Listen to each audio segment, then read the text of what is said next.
Yeah, welcome back from our short break. We had a very interesting conference so far, and now it's a great honor for me to introduce Wayne Visser to you. A lot of people know him from social media. He's one of the 10 global top social media influencer when it comes to responsible business. Besides this, he is also working for the University of Cambridge, for the Institute of Sustainable Leadership, and also in Antwerp in Belgium for sustainable transformation. So well qualified to give us some insights in his latest thinking, and also talking about the new age of emergence, the big transformation which will be ahead. And I don't want to use more time, just to give the floor to Wayne. Thank you very much for being with us today. Thanks, Renee, and it's a great pleasure to be virtually with all of you. Indeed, today we talk a little bit about the Age of Emergence, which is actually the title of my forthcoming book, should be out early next year. So it's a sneak preview, if you like. So let's dive straight into it now. I wanted to start just by recognizing that we're in a very strange, crazy world right now. So let's look at top 10 facts that give us some idea of what's going on in the world. 5 is the number of risks, according to the World Economic Forum, that are in the top 5 and all environmental for the first time. 41 is the percentage of the LGBT community who have left a job because of feeling bullied in the workplace. In fact, around half of that community remain closeted, undisclosed in the workplace for fear of that. 68% is the percentage of wildlife populations that have been lost since 1970.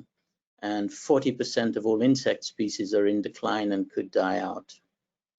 257 is the number of years it will take to achieve gender pay parity. In fact, we're still at 40% on unequal pay between men and women, the gap, and that has actually been going up over the last 10 years. 820 are the number of natural disasters last year, compared with 250 in 1980, so it's going up, and that claimed the lives of 9,000 people. Of course, what we're in the middle of right now, and I keep having to change this number even day by day, 29 million is roughly the number of confirmed COVID-19 cases, including 933,000 deaths, still rising, of course. 71 million. These are the numbers of people that have been displaced from their homes worldwide in 2018, 13.6 million of which are newly displaced people. So that's 37,000 people every day being left newly homeless. 1 billion are the number of animals that died or are expected to die as a result of the wildfires we saw earlier in Australia. In fact, those wildfires emitted a quarter of the annual emissions of Australia. 150 billion is the total losses from climate-related events last year, of which only a third was insured, those 143 tropical storms. And finally, 1.7 billion are the number of people who've been affected by cyber attacks in the last year. 1.1 billion Indians, 540 million Facebook users, and 100 million Capital One customers. So the point is that we are in a rather unstable period in our history, facing major challenges. And now we're in the middle of COVID-19. And I think there are 3 things especially that COVID-19 brings to us, and especially to the public, as major insights. The first is to understand exponential growth. It's very hard to get our heads around until we really see it in practice. And we saw this with the doubling time often of 3 days in various countries around the world, and how quickly after a slow start those COVID-19 cases accumulated. Now, we working in sustainability, of course, know that we face all kinds of exponential trends. These are the the great acceleration graphs. So there are socioeconomic trends, and you see the shape of those curves very similar to what we experienced with the pandemic. Of course, there are environmental trends as well. The only difference is we don't see any of them really stabilizing or plateauing. So this gives us a feeling for what we're really going through without seeing it so visually as we do during COVID-19. The second insight is about feedback loops. This isn't going to be a class on systems thinking, but you will know that there are reinforcing loops and there are cancelling or balancing loops in any complex system. And we could get into how we see those in action. In fact, in the pandemic right now, I'm not going to go into that detail, but there are all kinds of reinforcing or cancelling loops depending on how we actually behave. And we see this in our sustainability challenges more generally. This global map here is just the tipping points, which are based on reinforcing feedback loops that we see in the climate system, whether that's the Amazon burning or the Arctic permafrost melting. All of these set of chain reactions that could end up looking like a runaway pandemic in terms of carbon increases and climate change. The third insight, I think, is to do with overshoot and collapse. When you look at a pandemic or a virus, it's very common that at some point the population of that virus will collapse. And that's because either it runs out of hosts, so it kills everybody, or more likely and more hopefully that we manage to starve that bacteria, that virus of its hosts by social distancing and so on, or we find a cure. So this idea that a population could reach a limit and then collapse, again, not something new. If you go all the way back to the limits of growth study, limits to growth 1972, and that's been updated 10, 20, 30 years, and 40 years later, you see that the overshoot and collapse was predicted, was forecast, was simulated in the world's first global computer model. And according to the updates, we're still on track for that sort of overshoot and collapse as a global population and a global economy. The only difference is we've bought ourselves perhaps a decade or two compared to the original forecasts. So what do we do with this? Well, I always think we just have to step back and take the systems perspective. And the systems perspective, again, if you look at those World Economic Forum risks every year, tell us that we face some really serious challenges. These are the ones from the last 2 years. And if you look at what the sustainability experts around the world are saying is of most concern, you may be surprised, in fact, this is 2020, that infectious diseases was not the largest one. You can see that somewhere down the bottom. So that I actually think is good news. It means we're keeping in perspective some of the larger challenges that we continue to face, like climate change, biodiversity loss, poverty, and so on. When we do face these kind of challenges, then we need to frame them as systemic breakdowns. And the system scientists like Erwin Laszlo will tell us that when a system gets disturbed like this, it either breaks down or it breaks through. And so my integrated value model maps this as a global system, and you can see that there are 5 triggers for transformation: disruption, disparity, degradation, disconnection, and discontent. And if you think through all of these, you will start to notice, just taking COVID-19 as an example, that they are completely interrelated. Of course, massive disruption from the pandemic. It's clearly a health crisis, so those two are obvious. But we also see lots of inequality during the crisis. It's affecting, for example, communities of color more than others. It affects the poor more than the rich. It also has serious ecological implications. On the one hand, of course, we've cut emissions by 5%, maybe 8% if we're lucky, and we've seen a little bit of respite for nature.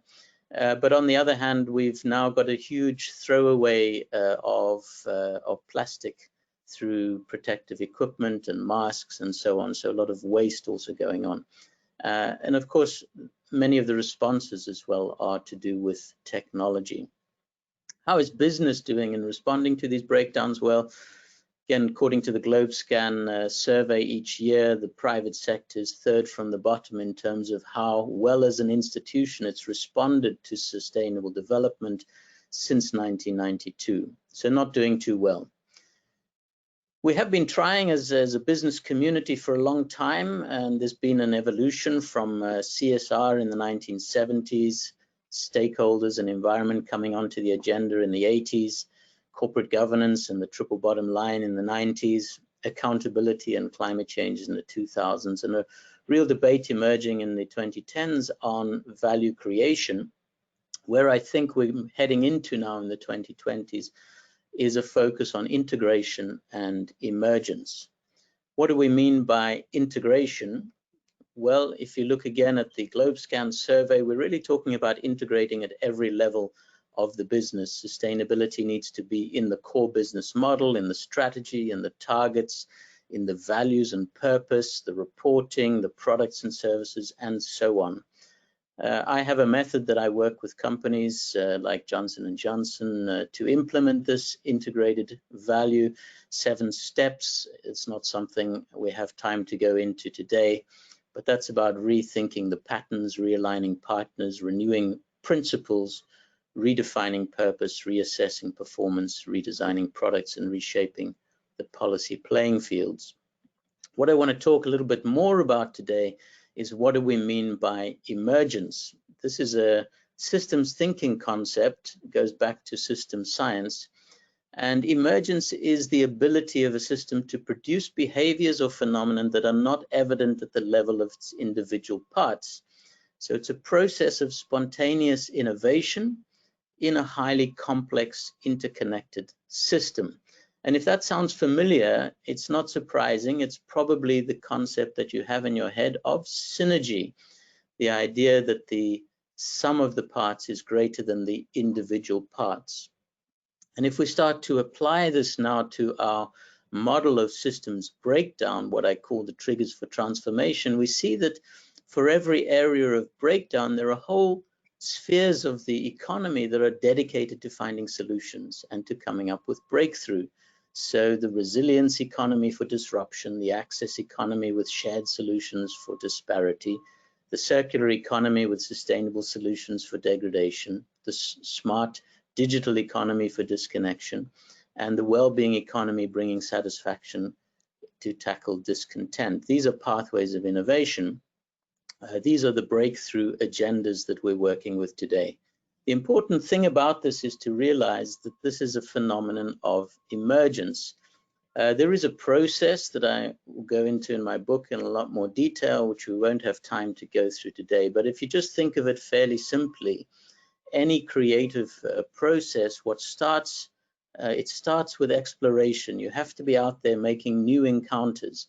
You then have to discover an interaction where there's a potential exchange of new information or knowledge or skills. Once you have that exchange, there's an exhibiting process that goes on, which means you start to test the new phenomenon, whatever that may be. The extending is where you scale it up, and the encoding is where you bed it down in terms of integration. What I want to talk a little bit more about today are the principles of emergence, and see if you can try to apply this to your own businesses or your own organizations. Do you see these principles at work? So I'll talk through each one of them. If we start with coherence, of course, this is to have some common direction. I put the picture of flocking, of murmuration of birds up there because they do move together even though they don't have a single leader. And experiments that have been done with humans on a similar phenomenon find that only between 5 and 25% of a crowd with a common intention to move the crowd in a certain direction will cause that crowd to move. So what does this look like in our world? Well, the Sustainable Development Goals have a lot of problems. They're not presented as a very integrated system, but they do provide us with this common intention, this direction that we can all move in. And I think that's absolutely critical for achieving coherence. If we look at some specific examples, of course, it's also about having that very clear purpose for an organization. I mean, it doesn't get simpler and clearer than Patagonia. We're in the business to save our home planet. I mean, you don't have to be a sustainability expert to understand what their business is all about. We can take another example with Black Lives Matter, where some brands now like Nike and others have really embraced this agenda to say that you know, there are some things, some behaviors that are absolutely unacceptable, and we need to stand up for those. So every business needs to find its purpose. The second principle is complexity. We don't mean by this complicated. What we mean are the interactions or the interconnectivities in systems.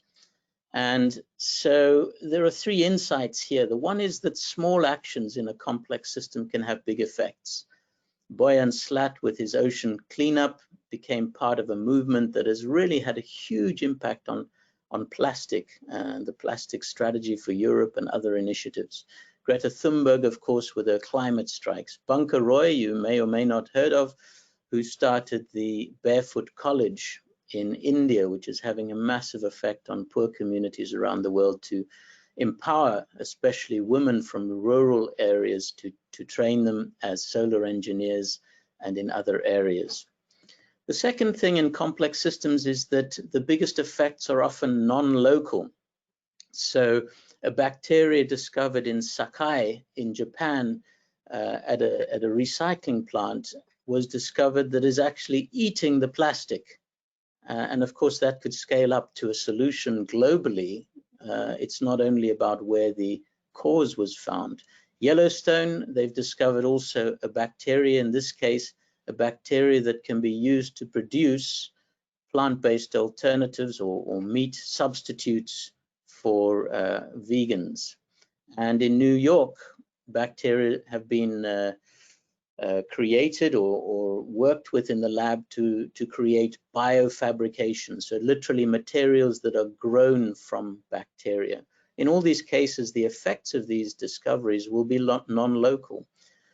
And finally, complex systems are unpredictable and rapid. And just take the example in the last six months or so, with oil prices going to a negative price, with BP writing down a massive amount, 17 billion, if I remember correctly, in their forecasts, and actually committing to 40% less production of fossil fuels by 2030. And of course, Tesla taking advantage of a lot of these trends, and now becoming the largest automaker by market value. The third principle is creativity, and in complex systems, creativity is very closely aligned with diversity. And so here you can see the countries in the world that favor more gender equality and that favor more diversity. You may discover some surprises there. And not all countries that favor gender equality also favor diversity, and yet we need both if we're going to come up with creative solutions. These are some of the brands in the world that have been recognized as really embracing the diversity agenda. These are some of the brands that have really embraced innovation according to Fast Company. And when they do this, for every 1% increase in gender diversity, company revenue has been shown to increase by 3%, according to Social Talent. High levels of ethnic diversity can increase revenue by 15%. And 2/3 of job seekers actively look for a diverse workplace when selecting a company. The principle of convergence is one of the most exciting things of emergence. Convergence is like what happened in New York. The first picture is in 1900, and what you see there are all horse-drawn carts, the whole street, except for one automobile, and that's where the red arrow points.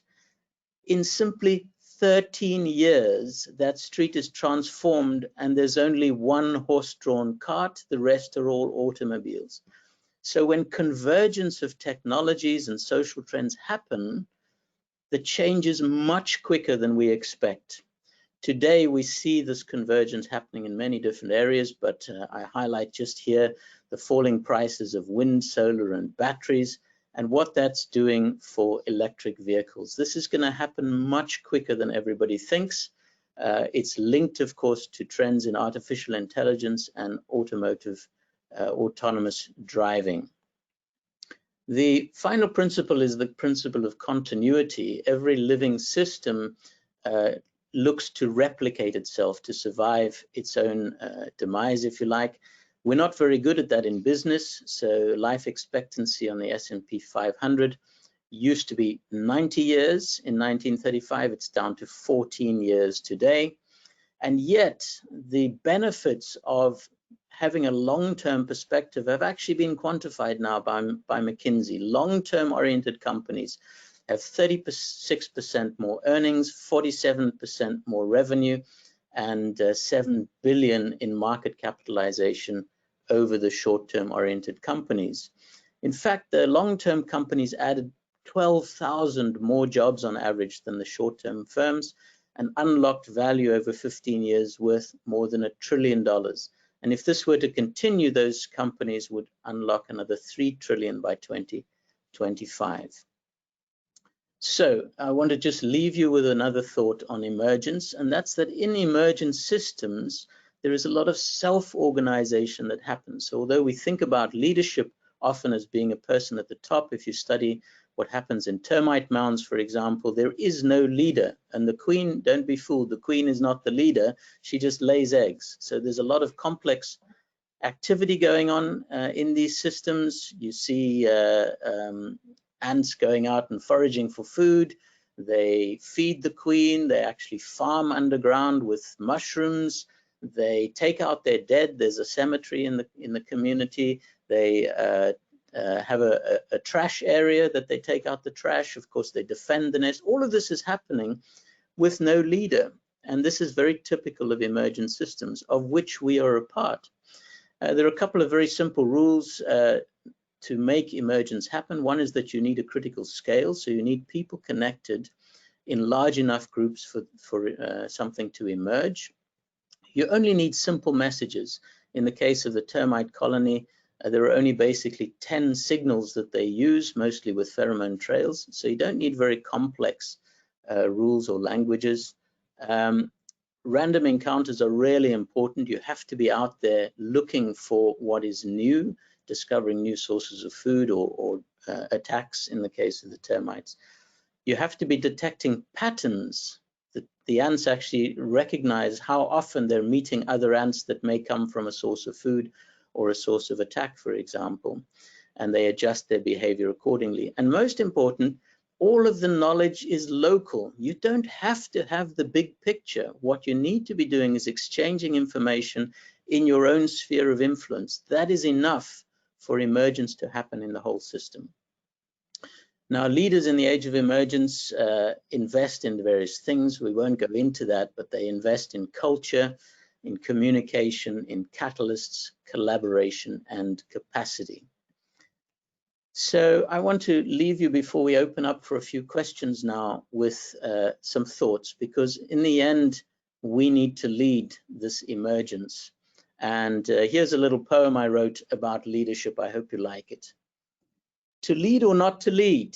The question is quite absurd, for leadership is the path that freed the slaves, and we need so much more from shore to shore, where chains remain and oceans rise, yet leaders' lies support charades and barricades that cling to glories of the past. Rise up, new leaders who can shape a future that is built to last. Leaders come and leaders go, but which will show a better way, a brighter day because they led, a lighter tread upon the earth, the birth of purpose in our lives, and work in which our spirit thrives. Let's not ignore the children's voice. The choice is ours to lag or lead, to make the world more green and fair in ways that care, that hope and dare. Don't tell me that you lead, for I will never be impressed. It's how you lead that interests me, and what you strive for without rest.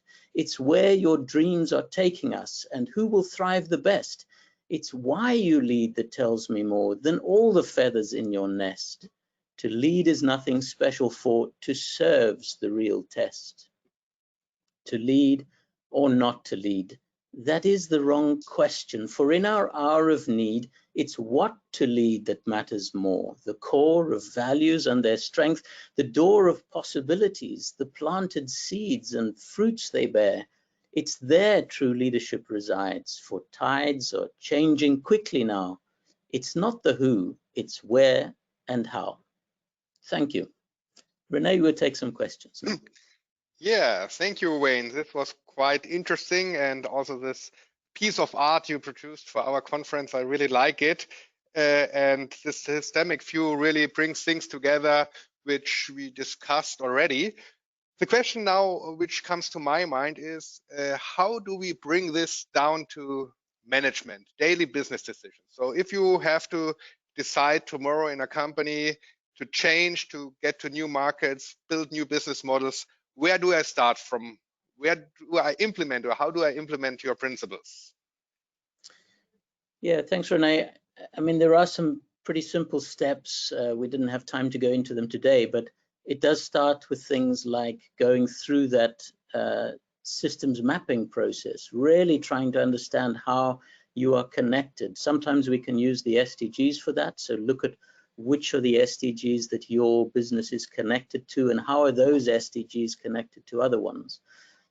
It goes into what are your stakeholders really asking you for, because that's part of the emergence. You're part of an embedded system, and so really listening to the needs of the stakeholders. Discovering purpose is so important, and this is linked to values as well. Values are not the things on the boardroom wall or in your mission statement. They're how we treat each other in the workplace.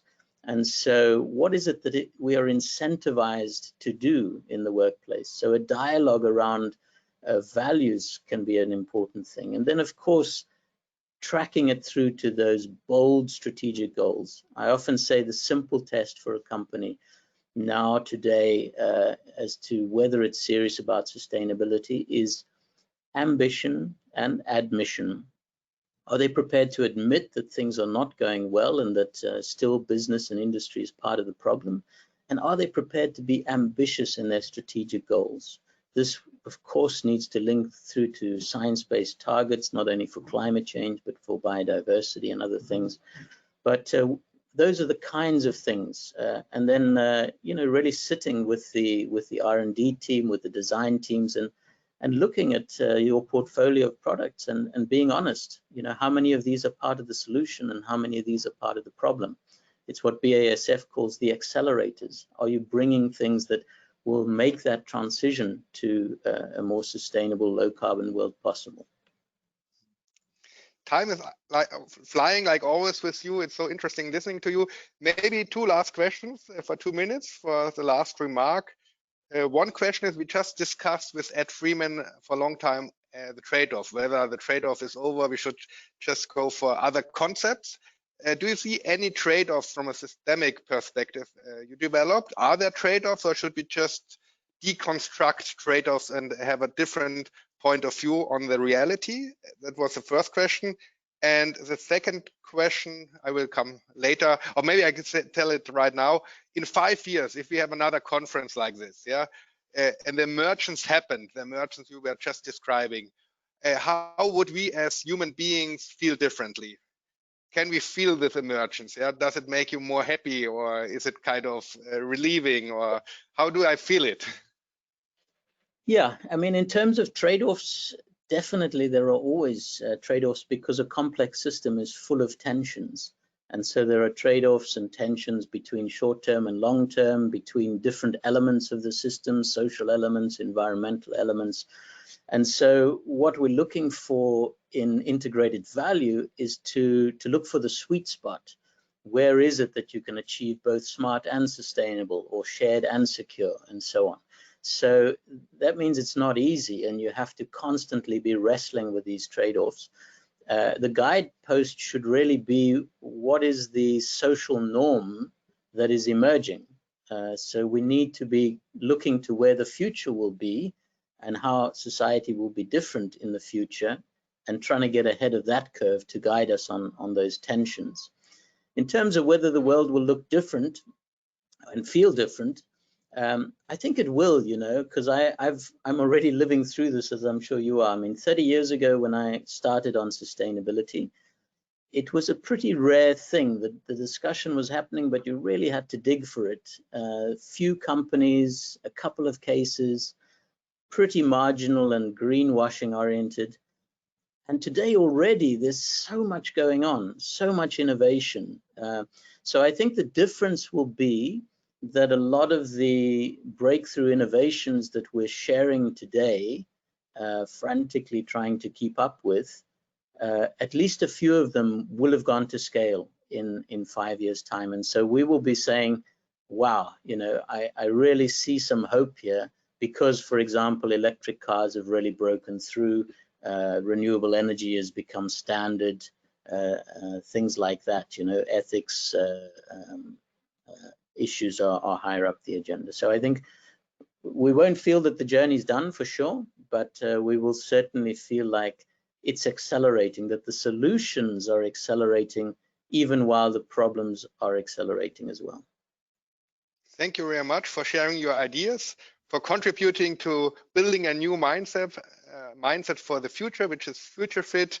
It's basically kind of maybe a green swan, we heard, yeah, that within the crisis, the best concepts emerge, and this emergence will hopefully, and I'm sure about this, lead to a better world. And thank you for contributing to this and being with us. Stay tuned in, connect to the other participants, and thank you for your time and thoughts. Thank you very much. Thanks, Renee. Thanks, Bye, everyone. Wayne. Spend some time with you. Thank you. Thank you.